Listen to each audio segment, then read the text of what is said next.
Hi everybody, Scott here, and in this episode of Let's Open, I'm looking at two smartwatches which aren't all that smart. Will these cheap watches be able to compete with the current tech, or will this video just bore the crap out of you? I'll test them and then open them both up to find out what makes them tick. And probably use that pun again.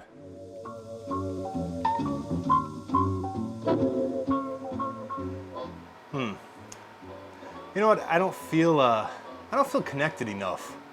I mean, glasses, one smartwatch, two phones, it's not really enough, is it? I have just the thing though. Yes. There we go.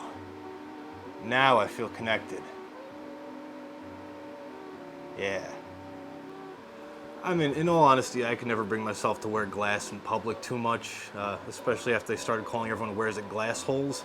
But a smartwatch is an understated way to get notifications and sort of keep in touch without having to take your phone out of your pocket every 5 seconds. So I always wear a smartwatch, and it got me thinking as I was looking at AliExpress, what can you get out there that's much cheaper than, you know, the higher end of the smartwatches? This is an old Moto 360, not really high end anymore, but still works great for me. On the other hand, this I think was $150 when I finally bought it.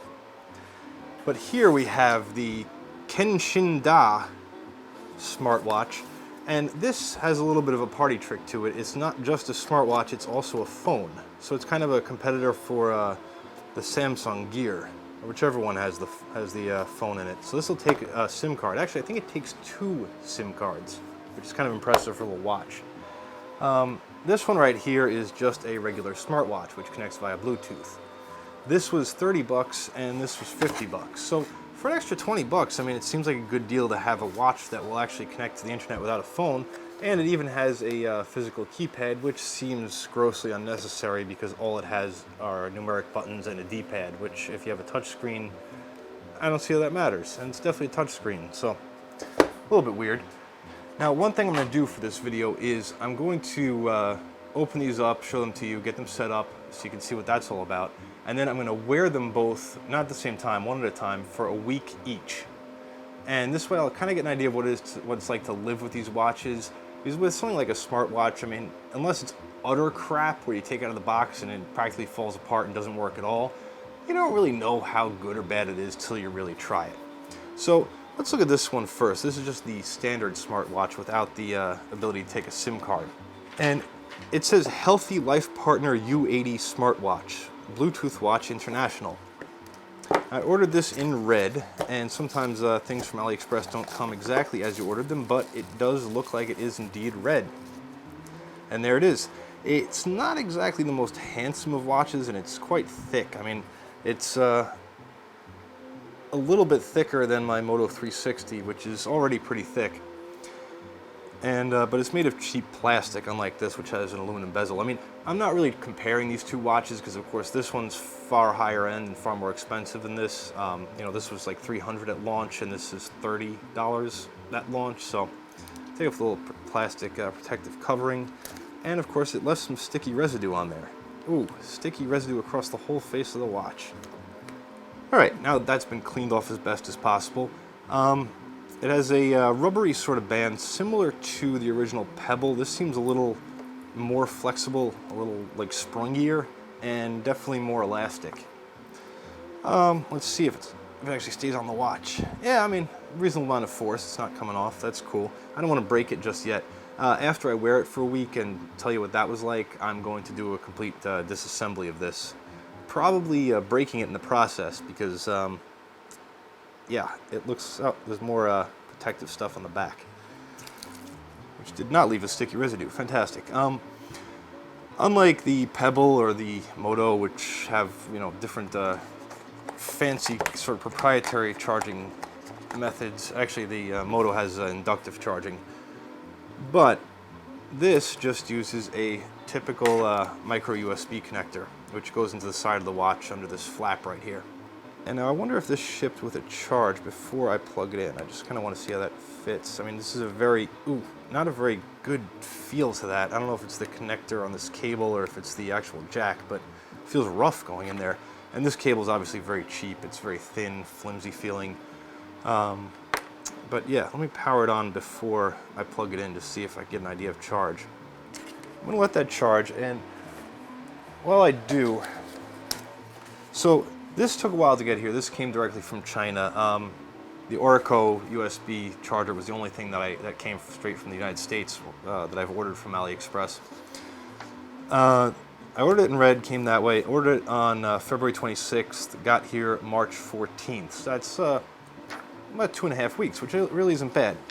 Now, one of the major selling points, they cannot stress this enough, is that this watch will remind you, the user, to drink water. In case you forget, in case you don't remember what thirst feels like. Drink plenty of water to remind. Warn in the work of busy people, drink water from time to time. Yep, makes about as much sense as most stuff on AliExpress.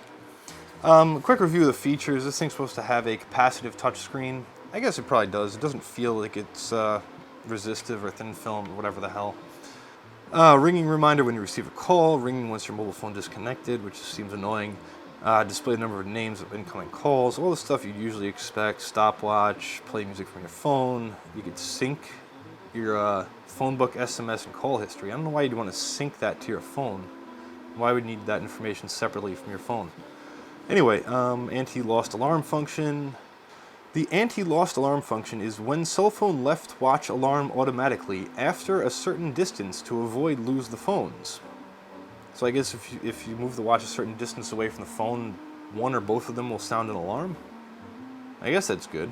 You can take a photo remotely, only on Android phones. It has a passometer.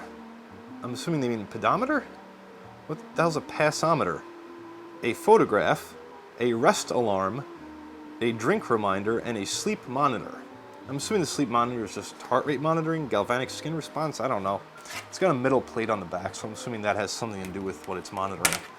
Talk time about 3 hours, so I guess this acts as a speakerphone. This definitely does not take a SIM, so I don't know why this talk time, it did not say it's a speakerphone. So yeah, that's the boring particulars on that watch. In fact, one thing I did want to check was I have a little USB power meter here, which I meant to plug in line with this thing earlier, just to see what kind of current it's taking when it's charging. This is giving off 5.24 volts, which is a little high, but not terribly high, and this is drawing 0.48 amps right now, just charging. So I'm going to see if I can turn it on. Oh, it made a noise.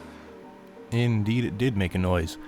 And here's a quick walkthrough of the menus. I mean, there's really not much terribly interesting in here. It's kind of what you would expect from a shitty smartwatch, where they try to play up some features that you don't really need, and they don't have some features that you do need. I did find my phone in the Bluetooth menu, so that's cool, but it's kind of a button masher. I mean, this watch face is probably about as big as any other watch face, but you can see here, trying to dial a number, it's really hard to hit the exact center of one of these keys. Maybe it's because I'm using my big fat thumbs, but I finally got the number entered in just out of curiosity. I tried and it would not dial on my phone. So I went into the phone book and it asked if I wanted to disconnect Bluetooth music, which is a little weird because I didn't know I was connected to Bluetooth music, and why would I need to disconnect from that to use my phone book? And then it keeps bothering me to install the Messenger app. Now this watch needs a special app to work with your phone. It doesn't use Android Wear or anything like that, which is fine in theory. And here I'm trying to play some music, and even though it thinks Bluetooth music is apparently connected, it doesn't work. We'll go through the app later, and the app just plain doesn't work. And that's one of the major problems with this watch. And here they give you a bunch of options on how to download the app. You can do it through Google Play, just scan the QR code, and that did in fact take me to the proper place.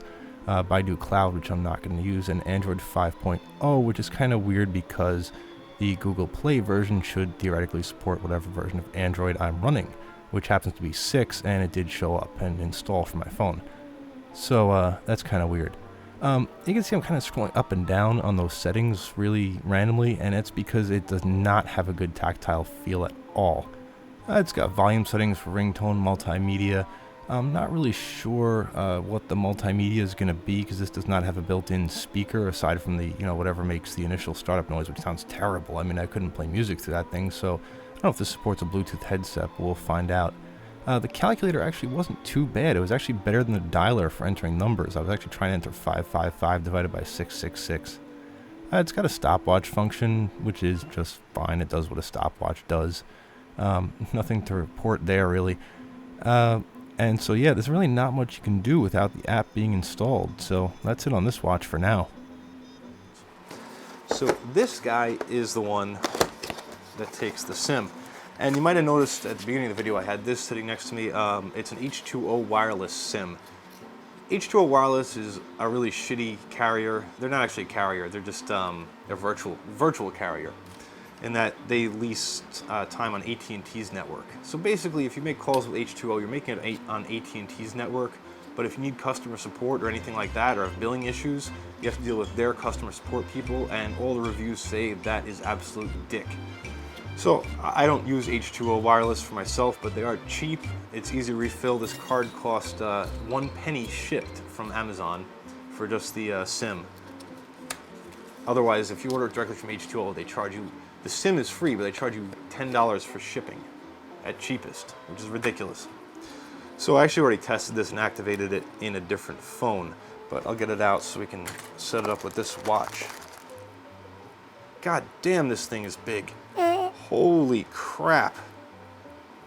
Okay, I mean, I'm gonna hold it up here and then to this camera. I mean, you really have to see this. Speaking of cameras, it looks like there's a camera right there on the side that faces, oh, well, most people wear their watch on their left hand, so I'm left-handed. So yeah, the camera would point out that way. I guess you really gotta do, like, get your wrist out of the way, because the camera's pretty low down to your wrist. Kind of bizarre. And also, it's really only good for right-handed people. On the, what is it, the Samsung, the camera's in the front, which makes a lot more sense to me. Also, for like stealthily taking pictures, you can just pretend to be on your watch. But no matter, I mean, not a big deal. I'm not buying this for stealth photographing abilities. But let's just compare the sizes side by side. Red watch to the white watch. I mean, tremendous difference. And the red one's already slightly thicker and about this, I mean, it's square instead of round, so roughly the same dimensions as the Moto 360. But this just dwarfs it. I mean, it's twice as thick as the 360. It's just tremendous. Slides up and down. That's actually, wow. That is, I mean, I wish I could let you feel this, but that is a very nice sliding action. It just sort of springs into place. Actually has a bit of a feel of quality to that. This metal part here around the edge, though, that's just plastic with a metal coating.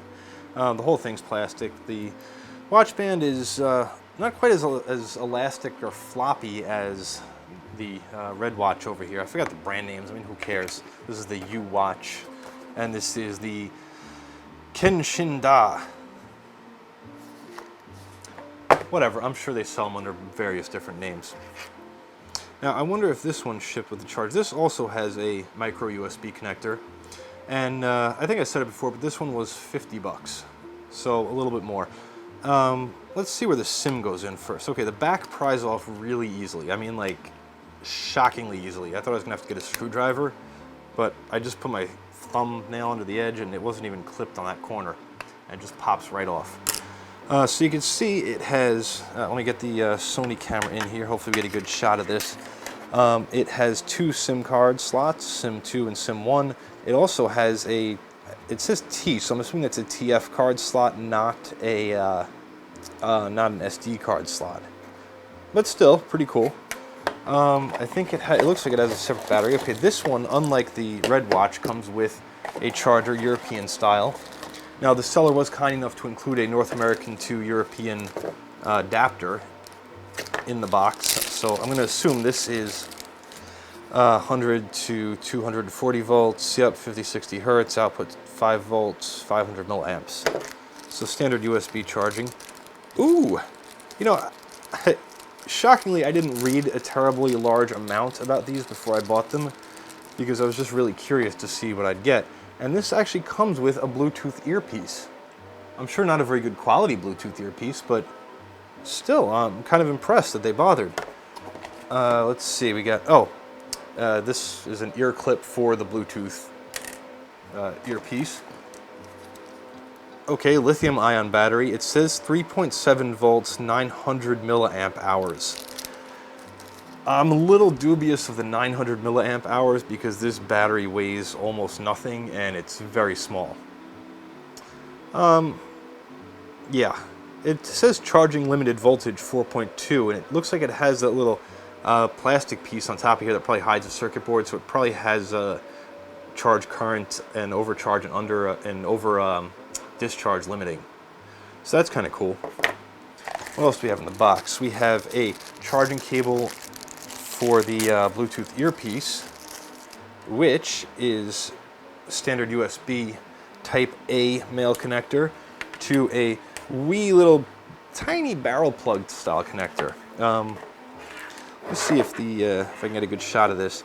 So there's a little port on the back here, and that of course just jams right into there. Not even very deeply. That's about as deep as it goes. Really did not think that this watch, which I thought would be, you know, not tiny but somewhat small, I did not think it would take 2 full-size SIM cards. That's just madness right there. I figured I'd give you a close-up look at the back of the watch. The SIM card goes in much as you'd expect. There's a little notch on the inside of the watch that lines up with the notch on the SIM card. Goes right like that. Second SIM would go in the same way if I had one. An SD card goes right into that T slot, which, like I said, I think is for TF, and it just slips right in. It doesn't slip in very tightly. I'd imagine if you're wearing this and it gets banged around, that could come loose. So battery slides in just as you expect, as with any cell phone or anything. And the cover, you got to make sure it's lined up correctly. It's actually biased to only go on one way, and it's kind of a pain in the ass to get lined up, but there it is. And now let's start up the watch. Just like the red watch, it's going to play a nice little musical tune to get you in the mood for watch wearing, I suppose. So here it is.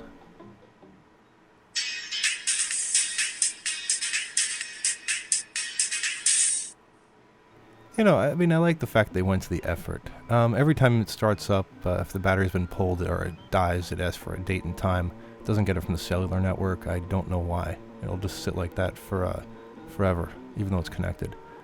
So first thing I'm going to show is the multimedia section, which I'm going to control with a D-pad down there. And the camera is of course nothing to write home about, but let's look at some images that I shot using a real DSLR. And the image quality is of course poor. I think this has a 240 by 320 screen, and by default it takes pictures in that resolution, and video, that's the maximum resolution for video. So overall it's pretty poor, but remember, this only has 32 megabytes of RAM. I mean, this is running a very lightweight OS. You can see, you can browse the details of the pictures. It's really not all a bad system overall to navigate. Now I'll give you some examples of audio. Let's just have a listen.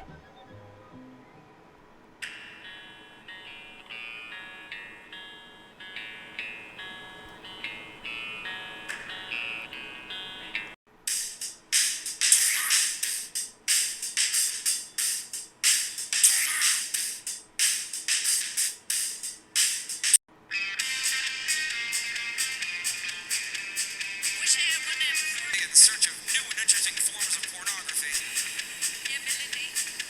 I was perusing the interweb.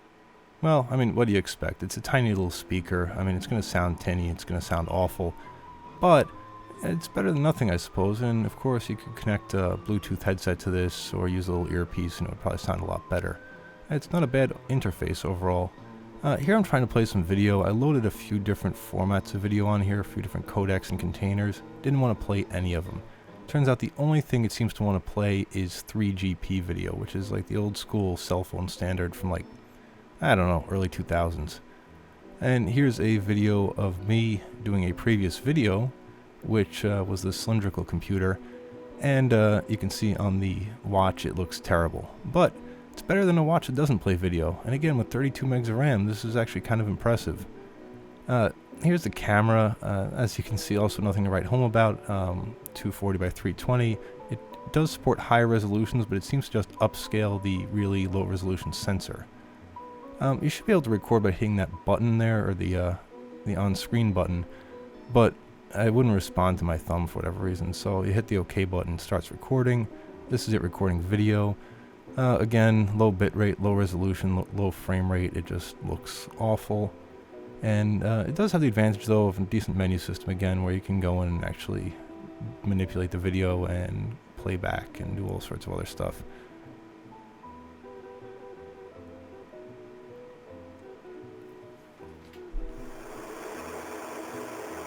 And here's me on the watch. Not so great, right? Compared to, let's say, this. But, I mean, I guess this will do if you're just trying to get some, clandestine video of someone just very subtly. But, yeah, I mean, it works. All right, so I got my phone. Now let's try. I'm going to call the watch first. So I don't have to type in the freaking phone number on the watch, which is going to be really tiny. Nope, it's ringing. Oh! Okay, so the watch definitely has a microphone in it. And does it have a speaker? Oh, it's got a tiny little speaker at the very top, which is, I'm going to speak quietly and away from my microphone so you hear it mostly through the speaker. But this is what it sounds like when doves cry. This is actually usable as a phone. So, yeah, this is actually rather cool. It's not very good. I should point that out. So it's a 1.44 inch screen. So this is where the specs got me as far as like me knowing it's going to be really shitty. This has 32 megabytes of RAM. That's right, 32 megabytes. I'm saying it like that because that's very 1992 of them, 1994 of them. No, probably 96, but whatever. Point is, that's like a computer 20 years ago. 32 meg ROM. Camera is 0.08 megapixels. That's less than a tenth of a megapixel. That's just horrible. Battery 300 milliamp hour for Nokia BL5V. So is this compatible with a Nokia battery style? And it says, this says, like I said, this is 900 milliamp hour. And here it says 300 milliamp hour. I would say based on the size and weight of this battery, 300 milliamp hour is probably closer to accurate. It's still maybe a little optimistic. So yeah, not much else to say about it. It's very crappy. All right, now I just want to be clear. When I say this is crappy, I don't mean it's poorly designed. I like the design of this watch. It's just, it's a bit long in the tooth. I think it's past its prime. I did want to show you this game it has built in. Not that exciting a game, but entertaining enough. You basically push boxes into balls, or bombs, and you just try to clear all the bombs off the board. You can also, of course, send text messages using the watch. It's not easy, though, because it uses multi-tap text entry. The really old-fashioned type. It doesn't even have predictive text. You just have to multi-tap each numeric button to get the letter you want. Instead of doing that, I went in to see if there were any shortcuts, and it said add fizz. And it turns out fizz, they're emoticons. I don't know if this phone predates the word emoticons, or if that's just what they wanted to call it, but I did send a text message, and eventually it did come through to my phone. It did send, so at least it's useful for that. Otherwise, we got an internet browser. That's the only really other thing of interest on here. However, it's not really usable with modern web pages. Maybe with like GeoCities sites from back in the day it would work, but you can see with Google it just said dial failed. Maybe that was something with the cell provider, but here I've sped up the footage a lot because the text entry is just that slow. My own website will not load. I waited quite a long time, and I tried Amazon just for the fun of it, and Amazon eventually did load. It took quite a few minutes, but I got this. And scrolling through, you can see it's all text, none of the images loaded. So, and there's probably no JavaScript on this either. So you're not really going to be able to do too much, but I just wanted to show that it will render a web page at least in some basic way. Though eventually it did say not enough memory. Yeah, that's because it has 32 megs of RAM, and this is a modern website. So, yeah, take it for what it is. Alright, so now all that remains is to wear these two watches for a week each and see how it goes. And then I'm going to take them apart. We'll see what's inside of them and what makes them tick. because they don't actually tick. It's not a pun. It's just stupid. Well, you know what they say about good intentions. I had every intention of wearing both of these watches for a week each, and it's actually been more than 2 weeks since I shot that first part of the video. It's not that I didn't want to wear them, it's just that I didn't see any point. The red watch would not pair in any useful way with my phones. It would pair in the sense that it would connect via Bluetooth and the phone would see the watch and vice versa, but I couldn't get the app to run. I tried it on Android 6.0, Android 4, and even a Nokia smartphone from 1998, and it wouldn't work with any of them. This guy, you know, at first I thought it was a smartwatch when I bought it, and it is, I guess, in the sense that it's kind of smart and has some functions that you'd expect, but it does not pair with a phone. It is a phone, and the usefulness there is really limited because it doesn't receive email. You can't run GroupMe, you can't run any kind of other chat program, there's no Skype, of course, there's no YouTube app, there's no, well, I mean, it goes on and on. So anything that you'd want to do on a normal phone, you can't do with this watch. It is good for audio. Like it has a decent MP3 player with good audio quality over Bluetooth headphones. I did try that out, and it would be a great like emergency watch if you're going out jogging or if you're doing exercise of some kind, which I don't usually do. But it would be good to wear that with a Bluetooth headset. You have all your music, and this way, if you run into some kind of emergency, if you have a SIM card in here, it works as a phone, and that's great. So pretty much all that's left to do with these two is take them apart and see what's inside, because I'm curious, and if you are too, then keep watching the video. So let's start with the white watch. We already saw the battery and all that crap coming out. Nothing exciting there.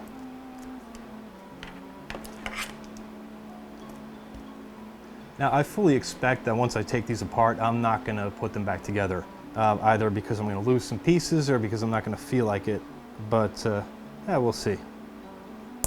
Alright, well, easy enough to take the band off. There's just a pin in there like most other watches. You slide it to the side and it opens up. It's spring loaded. So we'll get that out of the way. Okay, so this seems to be composed of two pieces. There's a seam that runs right along here, yeah, up into the watch, up into the band area, and then back around and down. So hopefully, with a little bit of prying, although it looks like it might be welded, I'm not sure if that's what these are. Or maybe these are little plastic inserts covering screws. Ah, they're little plastic inserts covering screws. That one has the letter K underneath it. That's kind of weird. Oops, well I lost that. I don't care if I lose these actually, even if I do put the watch back together. These are just, these are not necessary for its function. In fact, I don't know why they covered the screws up here. I guess just for looks, because it's not like it's waterproof or even water resistant anyhow. Alright, so now we got some wee little screws. Keep sticking my big fat head into the shot. My apologies for that. I think that K might just be so they know you voided the warranty by opening it up. Because I think it's probably just a sticker. Yeah, it's just a little sticker. Let me see if I can just poke through it and unscrew it that way. Yep. Alright, and all the screws are identical, so that's cool. But it's not coming apart immediately, so it probably does snap together as well. Oh. Ah, wow. Okay. That was actually pretty easy to take apart. I'm kind of surprised. Is this gonna... Oh, and that's just gonna separate. Wow, this is a lot easier to disassemble than I thought, at least on the back here. Okay, so we've got two very small wires, red and black, in there, and those connect to, I believe that's the microphone. And I'm going to try not to break them. I'm going to see if I could just slide the microphone out. Yeah, oh, brilliant. Yeah, the microphone just keyed into a little slot right in there. And then on the other side, that's the camera. And is that just going to slide out? Oh yeah. Well, would you look at that? And this, I believe, this loose wire here is probably the antenna. Okay, so yeah, the little camera just slid in right under that, not a lens, but that little clear cover, and the microphone slid in right under there. And here we have the mic, likewise, and the camera. So this is just a little circuit board by itself. How is this? Oh, I didn't even notice it. And then there's to connect the screen, there's I actually don't know what kind of connector that's called, but it's basically just slides in face to face to mate with this connector there. I'll show some close-up pictures of those, why not? And of course the buttons on the keypad, which should come out. Let's see, do you want to come out? Yeah, just pops right out. Interestingly, this is not how I expected the keypad to work. Usually they have a bit of conductive material on top of these pads so that when you press the buttons it closes a circuit, but instead these are the actual buttons on here. They actually you can actually press them without having this attached, which is kind of cool. So yeah, this circuit board undoubtedly, I mean, even though there's cover here, and it's not covering chips, it's covering metal shielding, which is then covering the chips. But this is undoubtedly the actual phone circuitry. It's probably the processor and whatever chip they're using to connect. And here's another antenna, interestingly. It says RF right there for this. So this is definitely an antenna. I'm not sure. This might be the cell antenna and that might be Bluetooth or vice versa. So a neat little package. I mean, like I said, the software on this phone, despite being having 32 megs of RAM and a 32 meg ROM, that's tiny by today's standards, but the software was actually very usable and clearly well designed. And to my eye, this circuit board so far in the phone in general is well designed. So I'm pretty impressed with this overall, despite not having too much of a use for it in my day-to-day life. These little side buttons are volume up, down, and call, answer and end. And those just kind of pop out there. And I should point out that those interface with these three discrete buttons here. So they kind of just sit on there and do their little button pressy thing. And also, I like any phone, or any device I should say, that's easy to take apart and that you can actually put back together once you do take it apart, which this appears like it'll go back together no problem.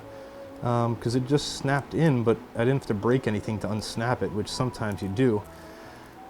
And there's no welds or anything like that. So I just took out 4 screws, which I think is, yeah, I think there's another screw somewhere in there, because it's probably under this little guy here. I'm not sure what those contacts are for, actually, because there's this multi-pin connector, and then a couple of, then these two little contacts, wait, hang on, let me just move it closer to my face. I actually don't rightly know what that's for. It looks like there's 2 conductors going to this little pad, but they're bound together at the end, and then they actually would rest on this little metallized pad. So maybe that's so that it can detect whether this is against that.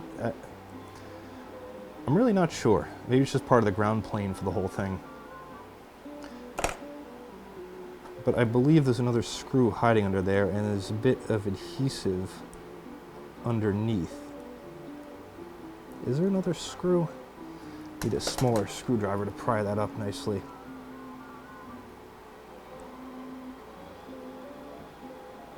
Well, I'm kind of making a mess of it, but yes, there is another screw under there. I should note, by the way, that the beginning part of this video was shot at 1080p, and this part of the video is shot in 4K. If you have 4K capabilities, make sure YouTube is set to that, because you'll see a lot more detail here, although I'm showing some close-up photographs. So the video is uploaded in 4K. The beginning, the quality might not look as nice, but now it should be a lot better.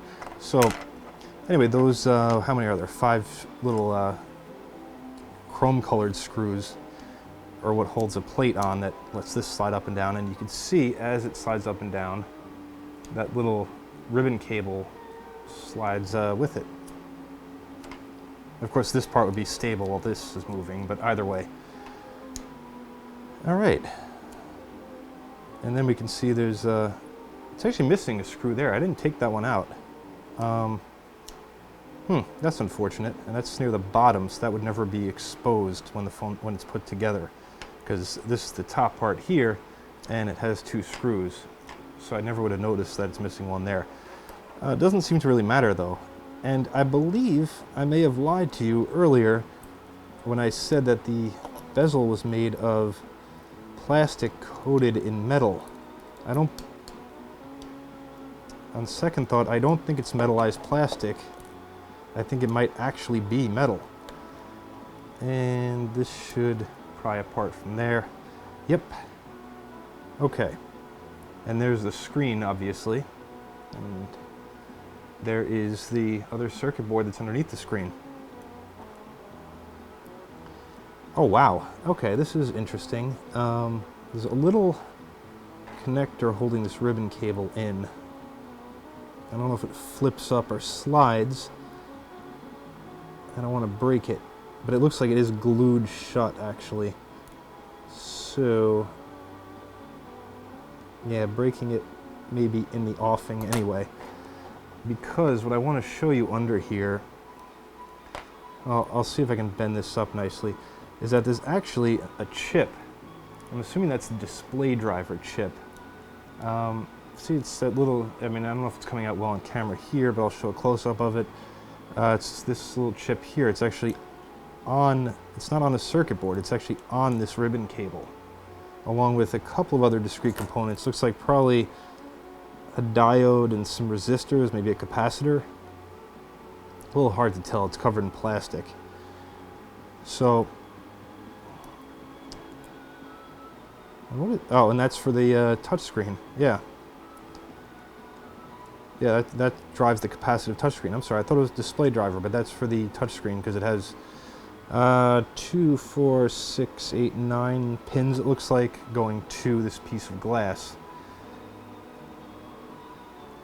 And then it returns to there and must eventually come down through this header to this ribbon cable and the connector to the phone. And of course, we got the connections to the display there. And this little guy here is the speaker. And it's just connected via 2 little red and black wires. All right, that's kind of cool. Yeah, I don't want to take it apart too much farther because I think pretty much got to the meat of it. You can see exactly what it's made out of. So, and besides, I can't take the screen off without desoldering this, which I'm not about to do because I would never ever get it back together. My soldering skills aren't that great. So, yeah, that's what we have as far as major components and minor components. So when you combine that with the battery, well, the SIM card doesn't come with it, battery cover, and of course, where am I? 2 halves of the watch band. That is the watch. So that's kind of interesting. I really like the way this is put together and the way this is designed. It may not be, and by the way, this is metal around the bezel. Oh, let me hold that up. Not plastic, so earns a mark for quality there too. And this entire sliding assembly is metal, very well put together. Like I said, that sliding action feels really good. I'm a big fan of this watch. Like I said, not necessarily to use, but I'm just a big fan of whoever designed and engineered this. I'm guessing the design is probably quite a few years old, especially because it uses the full-size SIMs. Although that could be simply for compatibility in certain markets where they use full-size SIMs. But yeah, overall, very happy with that. The red watch, I have a feeling, is not going to be as impressively made. But yeah, we'll see. In fact, I just noticed, and I haven't really abused this or done anything to it, but you can see here, this metal backer plate is flush with the plastic case there, but it's actually coming up on the end over here. So I think that's probably where I'm going to start prying, especially since there's no other obvious place. It does look like there might be a seam here along towards the bottom of this plastic, but we shall see as I dig into it. So first things first, I'm going to try to get this band off, which will presumably work the same as the other watch. Oh, I'm getting my head in there again. Okay, so there we go. We got one side of the band. All right, the other side of the band. And I'm going to go to a slightly thicker screwdriver so I don't bend my screwdriver all to hell. Oh, wow. That required no effort at all, and it just pried up. This back is glued on, though. You can see the glue sort of stretching between there. And I'm just going to grab it. I'm probably going to bend this back plate in the process. Yep. Bent it nicely. Oh, it's even marked the U80 on the back, so I guess that's, does that match what it said in the box? Yep. Said U80 on the box and U80 on the back of the watch. So I guess that is if it's sold under different model numbers, that is the prime model number. So 4 screws on the back, those are going to come off. And this isn't even a captive screw, but somehow it's captive on the top and it's actually causing this to break open. Yeah, this is definitely a lot cheaper. I mean, the difference between, again, this watch and the white watch was 20 bucks. But there's definitely, I can already tell, you're getting more for your money, dollar for dollar, with the white watch than this guy. Okay, this of course has a little, I'm assuming that's some kind of lithium battery. I don't know whether it's LiPo or LiPo? Lithium polymer, I don't know. It's not labeled. I'm not gonna take it apart because I don't feel like starting a fire in my basement. Yeah, and this circuit board just looks a lot more boring. What is this module? Okay, this obviously, well not obviously, but I'm guessing that's the speaker. Although, oh no, that's probably a vibrator. That's gonna be a vibrator. And what is the rest of this? Okay, we'll get back to that in a moment. Under here, under this flap, is the micro USB connector, so that's what this is right here. You can see this circuit board is not well aligned. It's, let me get this over here. There's more of a gap on this end between the side of the case and the board than there is on this end. I don't know if that's part of the design. Oh, it's also not mounted flat. Look, the circuit board's on an angle. It's coming up on this end, and it's down lower on this end towards the front of the watch. So, like I said, yes, definitely much less impressive than the white watch as far as design goes and the amount of effort put into it. Oh. What? Huh. Okay, I thought these were the power leads from the micro USB connector, but this is not, that's not what this is. That's separate from the USB connector. It was glued onto the top of it, because the USB connector, it's got solder joints going to the board there. Don't know what this is. It's a button on the back of the watch. Oh, it's probably a reset button. I know, yeah. You know, that button there lines up with this hole. I wasn't sure what that hole was, honestly. I didn't really look at the manual. Not really that kind of guy. So, yeah, that's probably a reset button. I can't imagine what else they would put underneath a tiny little hole in the back of the watch. Also completely ruins any kind of like water resistance this might have, because the USB connector is covered with a flap. The speaker actually has a rubber grommet around it, which I guess if it created a good enough seal to the front of this, it could be water resistant at least. Maybe this is the speaker and I was wrong and that is a microphone, because it did talk about talk time. So you know what, we'll call this a microphone then, and this a speaker, and this a vibrator. I'm almost certain about that. Yeah, because that makes perfect sense. Microphone, speaker coming out 2 holes in the side. This would not be very water resistant though. But anyway, I don't like the hole in the back regardless, because if you were sweating a lot, your sweat could just wick right up through that and get into the back of this thing. I guess it depends how much you sweat. how much of an animal you are. I'm actually sweating right now, so don't take offense to that. Even though you hear a lot of background noise on some of these videos, I mean, that's because I got all these, which shoulder are they behind? This shoulder. There's a lot of servers behind my shoulder there, and they're all running right now. Usually I have an air conditioner running to cool this, but I turn the air conditioner off to make the video, so it's probably like 85 degrees Fahrenheit down here, which is some amount of Celsius for normal people who use the metric system. Okay, the board is not even glued down, it was just sort of floating in there. I guess that's why it was on an angle, because there's nothing to secure it in place. You can see it just sort of comes up. The only thing keeping it from coming up completely is this little ribbon cable that goes from the board around this, through this little hole there, and to the screen in front. And the screen, I'm going to guess, just will pry out of here. Yep. Oh. Yep. I'm going to break this. I know I'm going to break... Oh. Okay. Oh, again, that is... I'll have to check if that's the identical chip, but that is, again, the touchscreen processor, whatever the hell it's called, the touchscreen driver, because the display is now loose from the front of the watch. Here's the glass in the front. There's the display itself, and whoops, and this little ribbon cable here is going to the glass, not to the display. Just like the other watch, the display has this header just soldered on. That is a real messy soldering job, though, on that header. Kind of gross, actually. Not a very good soldering job on these pins either. Looks like some solder just accidentally leaked out over there. This is just for the button on the side that turns it on and off. This little dealie here, when it's all put together, it would line up with this button here. So wow, we got it's quite a catastrophe of dangling parts. Now the glass is almost certainly going to be glued onto the front, and this cable is going to be connected.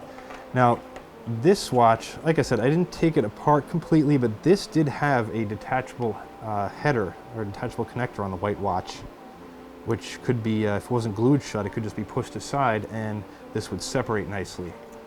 Whereas this offers no such luxury for repair or disassembly, in that there's no connector. It's just, oh wait, nope. I'm lying again. There's a connector.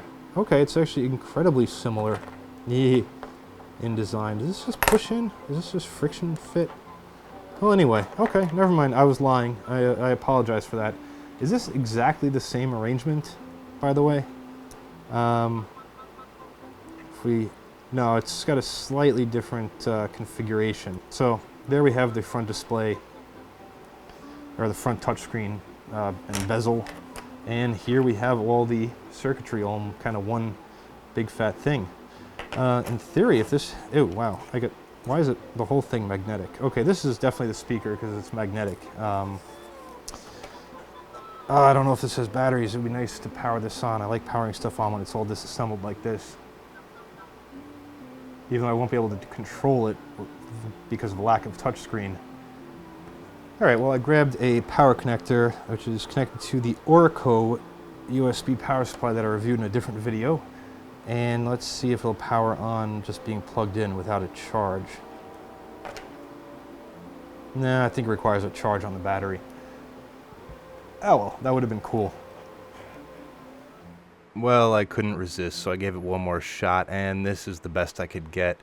I charged it for about half an hour, and all I could get it to do was show the charging icon.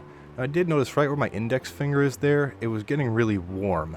And I decided to measure it, and I was getting as high as 125 degrees Fahrenheit over to the right of the chip. Now, that doesn't appear to be where the charge circuitry is, so I'm not sure why that's getting so hot, but there you go. Alright, and so that is what's inside. I'm just going to mix up all these parts, who cares, right? Yeah, just shit, man, just mix together all those screws. So there we go. That is 2 smartwatches from China. Well, one which is really more of a telephone. All right, well, thanks for... Alright, well, that's it for this episode of Let's Open. If you enjoyed this video, please subscribe to my channel. If you didn't enjoy it, I guess don't. If you have any questions or concerns, please write them in the comments below. If you want more on this or any other thing, check out my blog at s.co.tt. I occasionally do update the posts on these things with more information as it comes up. And thanks for watching.